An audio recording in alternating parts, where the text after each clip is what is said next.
Bienvenido a Blair Athol. No, Blair Athol Distillery. Thank you. Welcome to Blair Athol Distillery. My name's Frank. We'll be together roughly an hour, take you around the distillery, show you how it works, tell you a little bit of the history, and of course at the end of the tour, the bait to keep you with me, you get a wee taste of what we make. We're going to go through the courtyard here, up to the upper courtyard, and then into the lower mash house, and that's where we actually get into the process. Well, this is beautiful at the moment. It won't last, of course. First frost and most of these will be down, but while it's like this, it's absolutely gorgeous.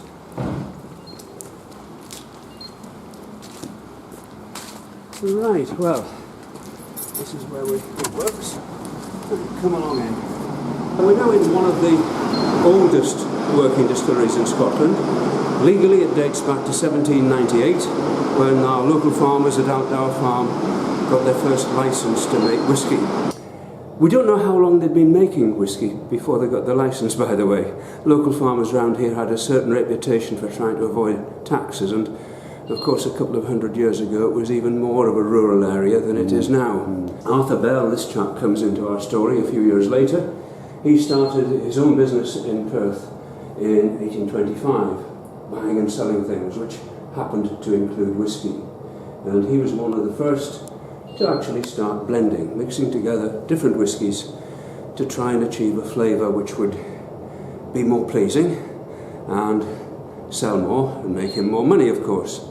He was very lucky in that shortly after he started his business, a new method of distilling was invented, column distillation, which is much more efficient than the process we use, much cheaper, and it uses a mixture of different grains. We use 100% malted barley, grain whisky only about 5% malted barley. Malting costs money, therefore mixing grain whisky into the mixture of malt whiskies that they were using originally can make your blend a lot cheaper. You can pass on a little bit of the savings to the customer, and the rest goes into the bank. It's a license to print money, literally. And Arthur Bell & Sons Limited, PLC, eventually grew to be one of the big three operators in Scotland. Between them, DCL and UDV, they controlled eventually about a quarter of the industry. And roughly 30 years ago, in the mid-80s, they merged together, along with the Guinness Company from Ireland, to form a new giant company called Diageo. 3 million litres of spirit a year, that's currently our production. Over 99% of that, well over 99% of that, is going to go into blended whiskies. Bell's, Johnny Walker, Hague Dimple, J&B, White Horse, these are just some of the ones that I know that we contribute to. When you see our bottle, it's going to be a bit of a rarity, and on it you'll see this label, a picture of a river, and in the foreground an otter. Outdower, the river running through our grounds, the name of the farm which was here originally, means in Gaelic the river of the otter. And we like to think that we've still got a connection to our past. This is malted barley. This is the barley that we use here. If you get a nose of that, it's quite a sort of, not a bad sort of smell. The same barley, but prepared for Talisker Distillery, has quite a different aroma to it. Now, the whisky we make is not a smoky whisky, but Talisker is. And the malting process involves soaking the barley in water to start with, and then drying it to finish it off. And in the old-fashioned kilns, when they were drying it, you'd have a stove at the bottom, a square drying chamber above it with a slat of metal floor on which the barley was spread, and men would have to work in there, turning the barley as it dried. The fuel of choice in those days was peat. Stuck out of the ground, soaking wet, you allow it to dry in the wind and the sun, when the sun shines of course, and you get this sort of biscuity texture, and when it burns with a rich aromatic smoke and a fairly gentle flame. If you allow that smoke to go through the grain, you get this smoky barley. And probably a couple of 100 years ago, most whiskies were smoky. Nowadays, in modern maltings, we take out a lot of the labour. This was our malting floor where the barley was spread to start with to soak and then germinate. And it could be an indeterminate time. If you were lucky, it was a week. If you weren't lucky, it could have been a couple of weeks before you got round to the stage of drying it. You used to have to wait for it to sprout before that. In the modern maltings, we're using huge rotating drums, probably bigger than this building, which will take several tons of barley at a time, and they're used for the drying part of the process as well. We burn peat only when we want a smoky barley. We use heat exchangers so you get pure hot dry air going through the grain. Most of our maltings, as far as we're concerned for our company, are up at Glenord, Burkhead, Rosal, and over at Port Ellen on Isla. It's one of those northern ones which will be supplying us. To get the picture right, Inverness is about here, Keswick Bridge there, so we're talking of about 100 miles or so, and we're using 150 tonnes of barley every week. We divide it up into batches of 8.2 tonnes at a time. It comes in like this. It's 5% moisture content, and that means that the enzymes have stopped working. And when we mix that up, after we've milled it, of course, this is the grist, as we call it, when it's been milled, and that's an example of an old Porteous mill. The new one is bigger than that, but it's still the same make. This is going to be mixed with a total of 69,000 litres of hot water in the mash tun here. It's going to go in two batches, roughly half at a time. The first at 64 degrees Celsius, which is the starting point. That gets the enzymes working again. It's stirred up for a couple of hours or so, and those enzymes will convert the starches into sugar. That's the final part of the malting process. It's a bit steamy from having been cleaned. That big beam in the middle with the metal rods poking down with the little hydrofoils on it is the mixer, and when it's working, it gently moves through it all. It's very efficient. When we've got all of our sugar solution, 37,000 litres of it is going to be pumped that way through coolers down below us. 32,000 litres, the sparge, gets recycled back to the tank it came from. Well, we sell it to the local farmers as cattle food, so we're getting money for basically almost a waste product. They're going to feed it to the cattle. We've taken out the carbohydrate, we've got fibre and some protein left. And we've got 6 of these washbacks. This is where the fermentation goes on. The yeast we use, Maori Pinnacle yeast, it's a special yeast for distillers, is very versatile. Different distilleries will tell you different timings for the fermentation. Because the same yeast can give you a full fermentation in not very much over 40 hours, or if you choose to, you can stretch it out to over 100 hours. So it's very versatile, and because we're distilling only 5 days a week, in fact we do vary the time of the fermentation according to the time of week it is, so that we don't have something falling ready just at the beginning of the weekend when there's nobody here to distill, because the distilling starts with the Sunday night shift and finishes with the Friday day shift. So they're winding down for the weekend at the moment. As you can see, if you look in here, it's frothing away nicely. It's quite cool, so this is fairly early on in its fermentation. If we have a look at this one, this will be at a different stage. Yeah, it's a wee bit warmer, and the bubbles are smaller, so this is further on in its fermentation. The picture over there shows you a layout of a typical malt whisky distillery. 2 types of stills. The wash stills, the one on the right, is usually a bit bigger. The spirit still, not quite as big. They don't have to be much different in size though. The final strength we're looking for is 68% alcohol. So when we're ready, we'll transfer that low wines, as we call the intermediate product, to our spirit stills. Stills are heated by steam, as you can see in the picture there, heating coils and cans inside the still itself. When we're doing our second distillation, we have to divide the run into 3 parts. At the very beginning of the run, there is, or always was, the risk of methanol. We still divide off the first 20 minutes of the run at this distillery. The risk of getting methyl alcohol is much reduced nowadays anyway, but we still don't want anything quite as strong as 88 or 90% alcohol. So the first few minutes are always recycled. Different distilleries will tell you different timings.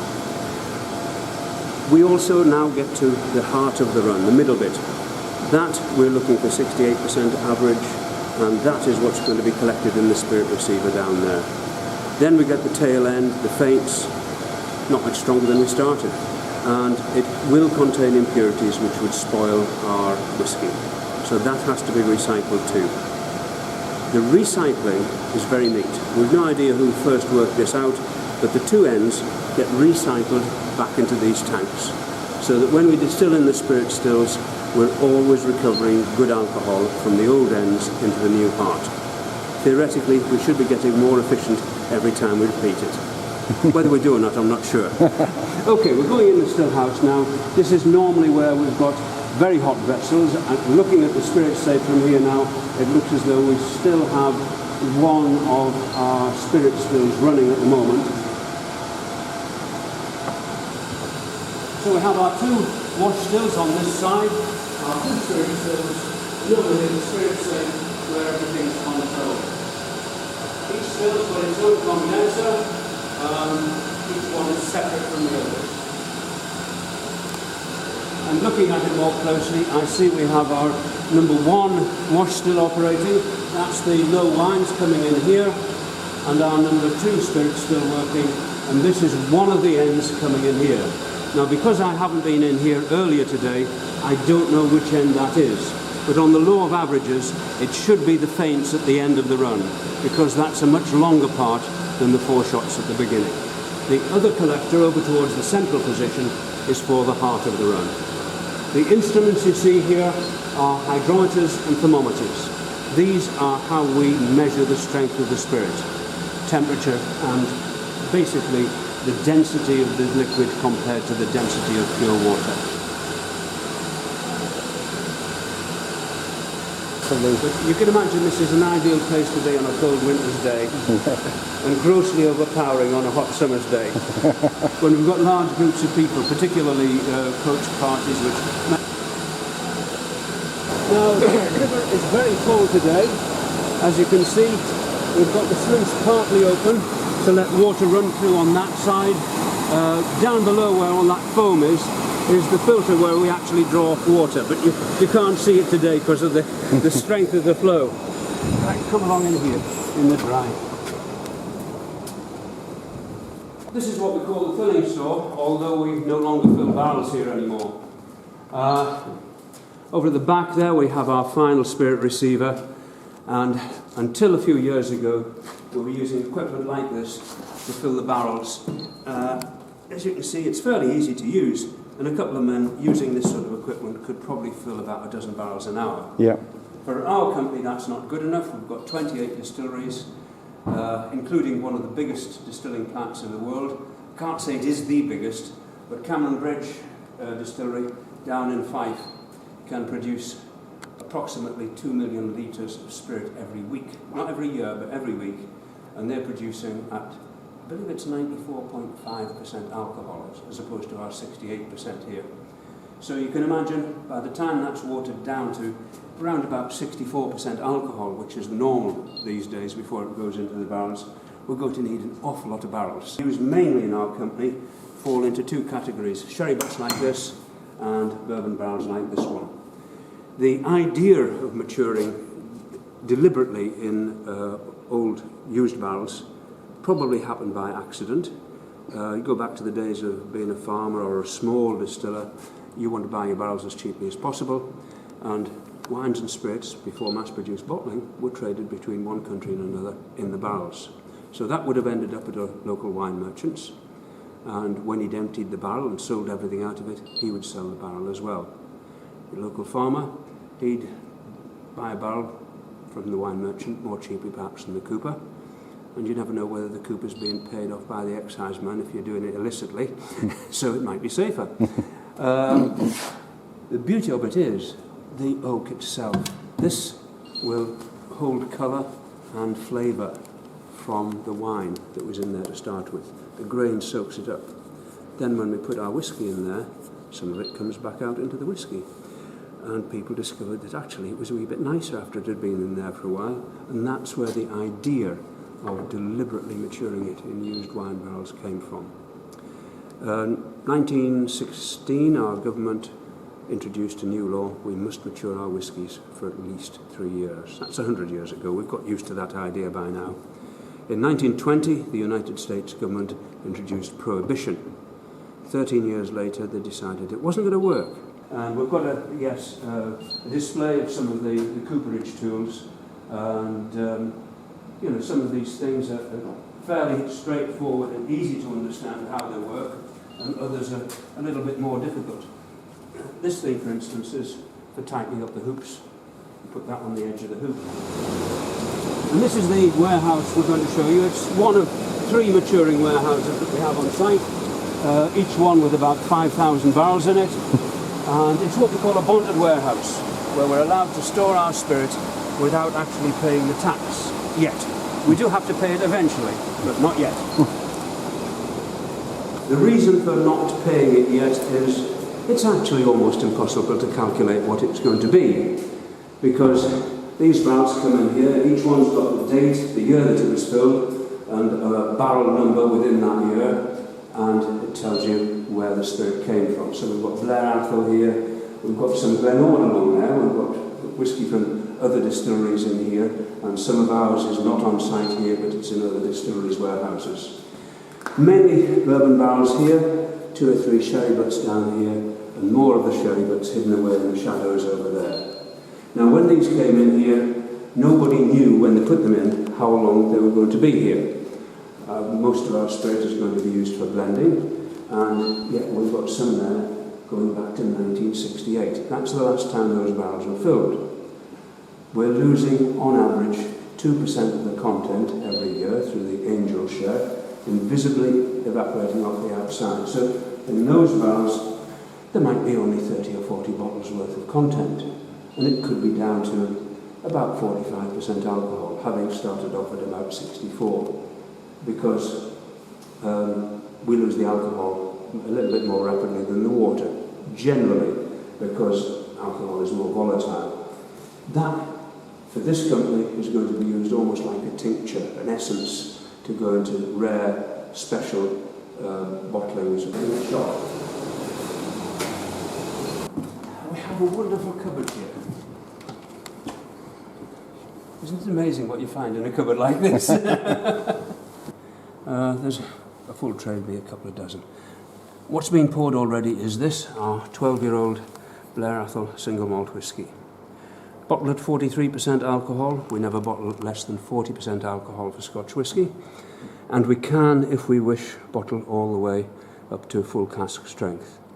If we do that, of course, we'll get fewer bottles out of each barrel, and the tax will be higher because there's more alcohol in each bottle, and the tax is charged on the amount of alcohol in the bottle.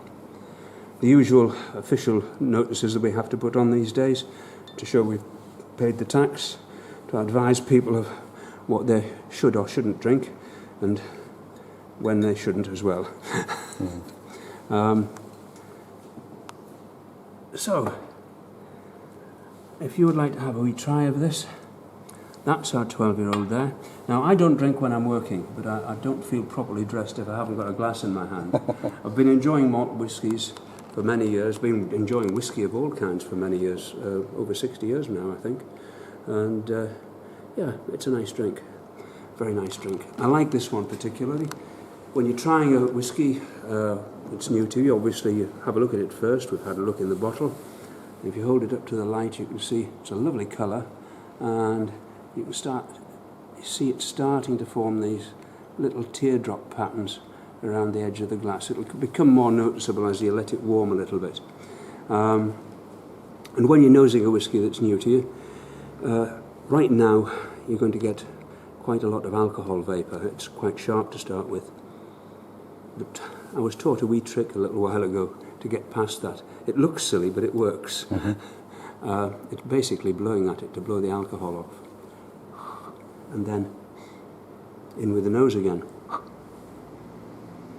And it gets rid of that sharpness, and you're getting the aroma of the whisky rather than the aroma of the spirit. And remember, our sense of taste is actually based up here. The nerve centre at the top and back of your nose is 90% of your sense of taste. What you're getting from here in your mouth, only about 10%. So this is the standard, the 12-year-old, but we've got a variety of tours.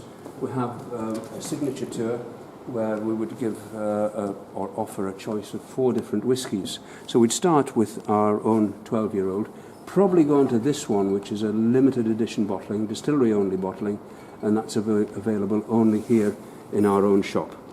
48% alcohol.